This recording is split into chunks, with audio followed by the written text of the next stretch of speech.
Marines, I just want to talk to you about something. I was about to make another survival prep video on this brand new channel, I'm starting up, separate and apart from all my other channels.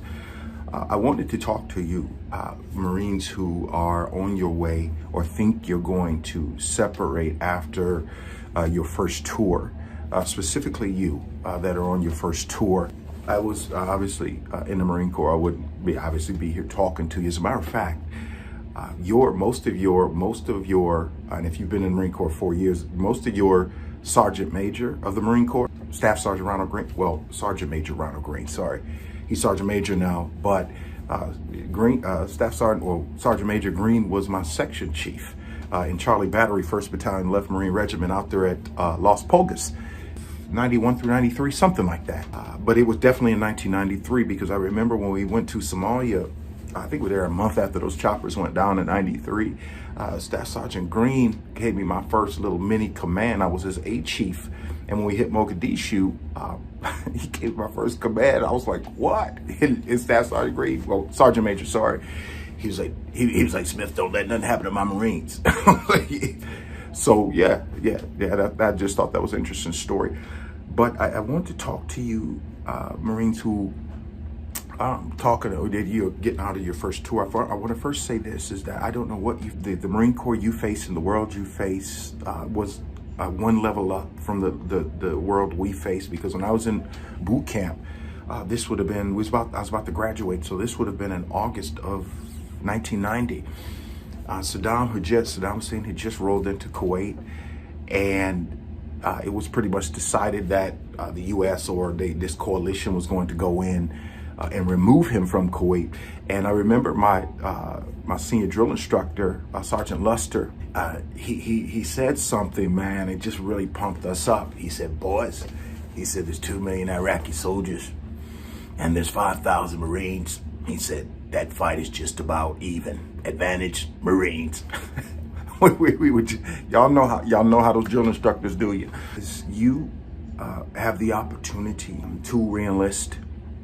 And I'm not going to tell you whether to re-enlist or not, because again, since 2001, especially Marines that were in Afghanistan, and then you that were in Iraq, certainly those of you who are about to retire now, I know we only salute officers, but y'all that fought this war on terror, man, I salute you. I can't understand what you went through, and I was busted, disgusted, and outraged about what President Joe Biden, he left those Marines behind. 13 of us got killed. I was outraged by that. Incompetent. Terrible. That was awful. What I found out when I was about to separate, when I was in my MOS school, I was 0811. I went to artillery school in Fort Sill, Oklahoma, and during that time, this other Marine said something.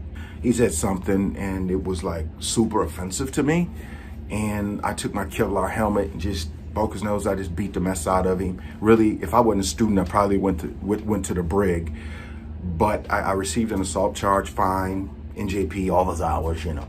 I endured, you got my stuff together, and this was at Fort Sill. So 3 years later, I actually got a good conduct medal, and I was promoted to corporal. And this was like in Mogadishu, Somalia, right a month or two after those choppers went down, we were there. I was promoted in a place called the Old Port. I said that to point out that my calculus for staying in was different, because I asked Staff Sergeant Green, well, Sergeant Major Green at that time, right there when I was promoted, I said, because I was going and making all these plans on staying in, and I asked him, because I'd heard a rumor about Marines that got charges or that had like a negative something on their record, even if it was just NJP office hours without fines and all that stuff, that at some point they would not be promotable, even though if it happened 3 years or you received a good conduct medal. But I asked that Sergeant Green, all things being equal, if you was, on a promotion board or whatever that was, and if you had to put 2 Marines forward to be promoted to sergeant, all things being equal, and I had his charge, Staff Sergeant, what would you do? He said, Smith, he was like, man, I'd have to go with the other Marine. And here's why. And he said, I'm not the only one. He said, at some point, that's going to become a problem.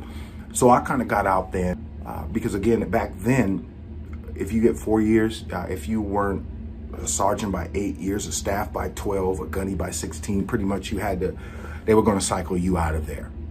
Another part of my calculus was I just needed a breather. This is where I want to go with you. I just needed, we just got back from Somalia. I did 3 floats in one tour, if you can imagine.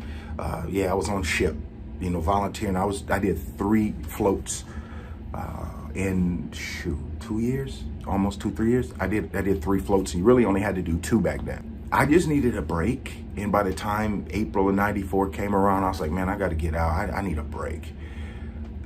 And here's what's important to you.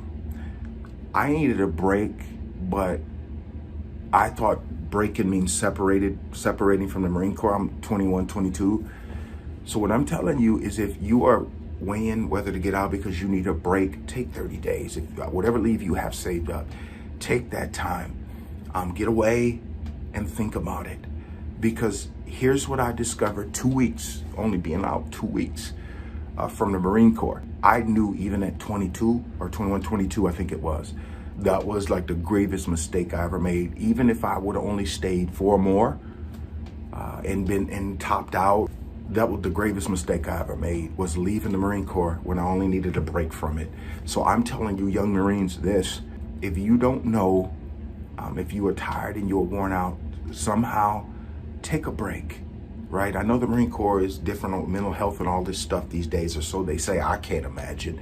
I heard like recruits today can like have a timeout card to get drill instructors out your face from choking you out and beating you down. I mean, that wasn't the true for us old breeds. Here's what I'm going to end with.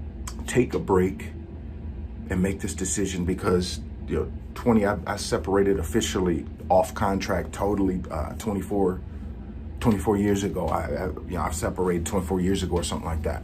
The biggest regret I have had in my life was that I separated when all I wanted was a break, a vacation, something. And I've regretted that since that day. I should have saw it through to the end, whatever that end was for me with that assault charge, right? But if you don't have charges, who knows how far you can go. The second thing is, don't stay in just because the economy is bad right now. Don't do that to our Corps. That's an insult to us.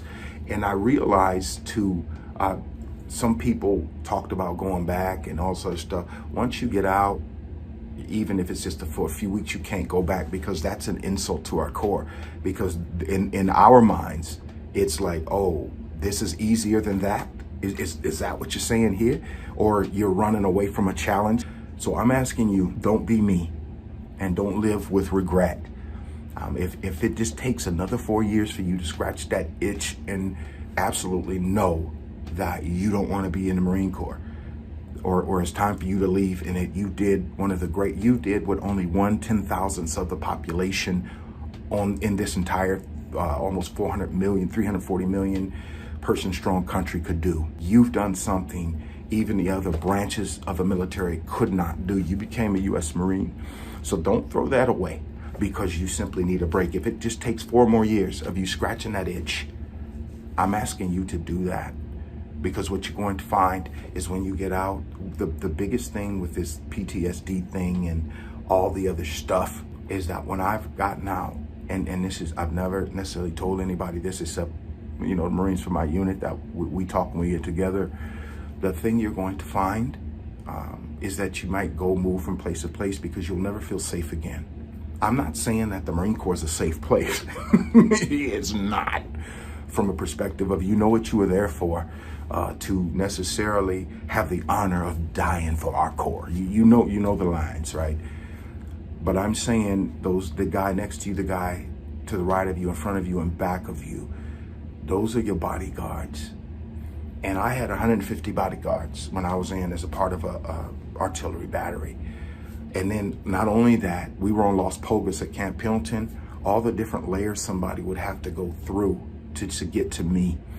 And you will never have that again. So if you can extend that 4 years, I'm asking you to do that. And I'm not a brave recruiter or anything like that, but I'm telling you, you will never feel safe again.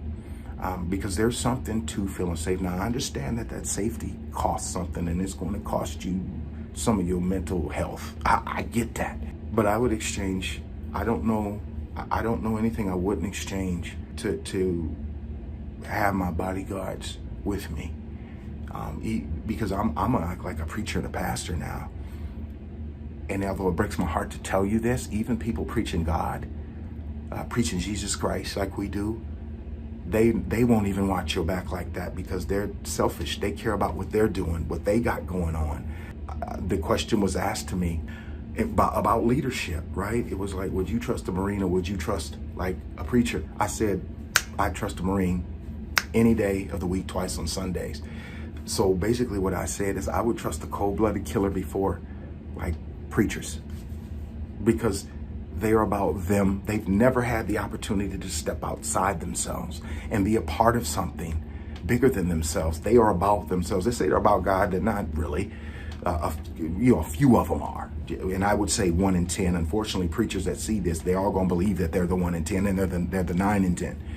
They don't believe, they really, most of them, they don't believe what they say and they think they do. And I know that because they've never had to put their life on the line to prove that they believe it. So I'm saying to you today, think about it. Consider staying 4 more years. And it could cost you something, even your life, probably, if you go into a war zone. Especially now with this Ukraine and Russia thing going on. But I would trade taking that chance, even with my life, just to know whether it was the right decision to get out because I needed a break and not a separation. I hope this helps.